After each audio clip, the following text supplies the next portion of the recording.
benn bi mooy am pas-pas beneen bi mooy am yar waaw boo amee pas-pas rëcc nga boo amee yar rëcc nga waaw Maodo daan na dem ba ni ki am xam-xam mooy ki am yar parce que ki amul yar amul xam-xam te dëgg la waaw te dëgg la ndax kenn mënul am xam-xam ci ñàkk dal waaw li ci des nag mooy ronger xolu doomu aadama yu bare waaw ndax iñaan la te iñaan baaxul li ci des mooy ronger xolu doomu aadama yu bare yàqal leen iñaan la te ki ñaan baaxul ki ñaan lu jar di moytu la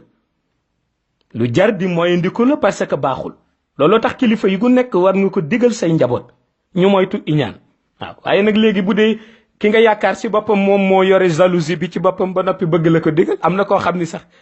dootoo ko mën a interpréter waaw parce que dootoo xam lan la ndeysaan dootoo xam lan la waaye loolu yëpp rek organisation spirituelle la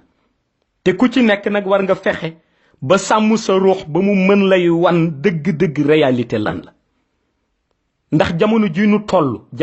nu toll di aaxiru zaman ku amul yaqin dëgg nit ñi dinañ la sànk te seen sànk biñ lay sànk mooy dañ lay yóbbu rek ci seen intérêt personnel waaw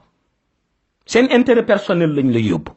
moo tax yaqin rek la nit mën a dunde xam fa muy teg tànkam su dul loolu nit ñi daan la sànk ndax majorité bi waxatuñu ngir yàlla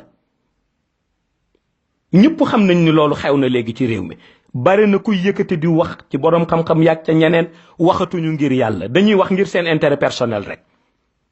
bu xuloo wax weddi boo gëstoo ba ci biir rek am na lu nekk ci wet ga waaw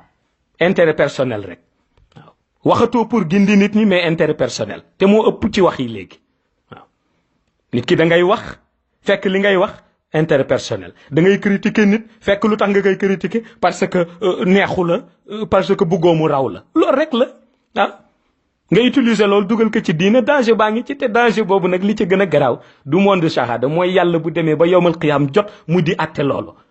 ba ñu woon nit ñëpp ñu ñëw yàlla ni leen xam ngeen kii wax yam daan wax teg ko ci deru diw lu taxoon ñu ni déedéet yàlla ni iñaan rek a taxoon wan la nag ñi iñaan tey fi mu leen di yóbbu ndax seen jëf yu baax yëpp jeex na waaw xam nga loolu jaru ko moo tax loolu moo bare wax teg ko sa bakkan wax teg ko ci sa intérêt personnel waaw bañ a wax ngir yàlla waaw wax ngir yàlla lu néew la ci jamono ji ñu toll moo tax ko amul yaqin nit dina jël combat fas yéene la nag dugal moom ci combat loolu rek a am waaw loolu rek a am da nga koy seetlu ci jamono ku nekk nit yi li am léegi mooy gëw ma nangam bu ko kenn gëm waaw yow kay li bokk mu baax ma ndeysaan waaraatekat ba wax nee na boo gëmul dara lu ci sa yoon ci keneen ku ko gëm waaw waaye gëw ma lii nag bu ko kenn gëm waaw wala bokk ma si lii bu si kenn bokk sonal sa bopp la parce que yàlla lu mu décidé jeex na looloo tax li fi nekk rek mooy fexe kenn ku nekk jéem a orienté waat sa bopp waaw te orientation kenn mënu ko am lu dul da nga am yaqin te yàlla ku mu bëgg rek lay def ci yow yaqin waaw yàlla ku mu bëgg rek lay dugal ci sa xol yaqin su boobaa di nga xam dëgg-dëgg sa yitte ak sa yéene yépp lan la waaw ku mu bëggul nag daf lay bàyyi nga passé sa temps yépp ci deru nit ñi ba sa dernier souffle ñëw bu sa dernier souffle ñëwee nag léegi yàlla laaj la comme yow sa àdduna yépp yaa ngi ko passé ci deru nit ñi léegi nag lan ngay préparer pour looy yóbbaale ca barzak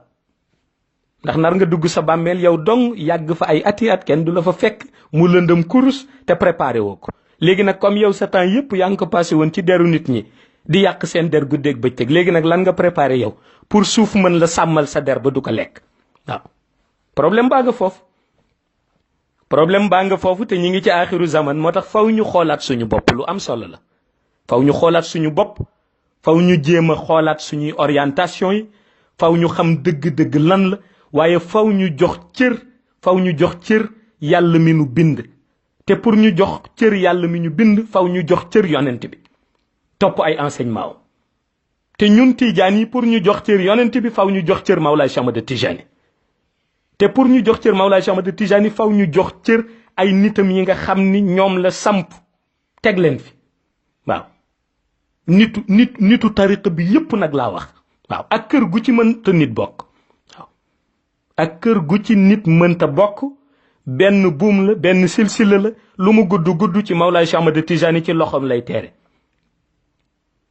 ki bokk Medina Baye noonu ki bokk kër Cheikh El Hadji Malick noonu ki bokk Canaba yi noonu ku bokk feneen noonu lu buum ba gudd gudd ci loxo kenn lay teere muy ci loxo Mawlaay Cheikh Ahmad Tijani moo tax faw ñu àndandoo xulafaawu tariqa bi yëpp ak muxaddamu tariqa bi yëpp kenn ku ca nekk ñu jox la cër gu mot sëkk pour Mawlaay Cheikh Ahmad Tijani mën ñu dimbali ba salaatul fatih bi ñuy wérd mu mën nu ko garantil suñu deful loolu nag suñu bopp rek la ñuy nax waaw suñu deful loolu nag suñu bopp rek la ñuy nax ndax zikr rek baax na waaye nag zikr ba lu ko jiitu mooy xol bu rafet waaw ndax xol moom la nga ca yéene nit rek loolu la yàlla di def chaque jour mu di la dal boo yéene nit lu baax rek ngay am boo yéene nit safaan rek moo lay dal looloo tax loolu faw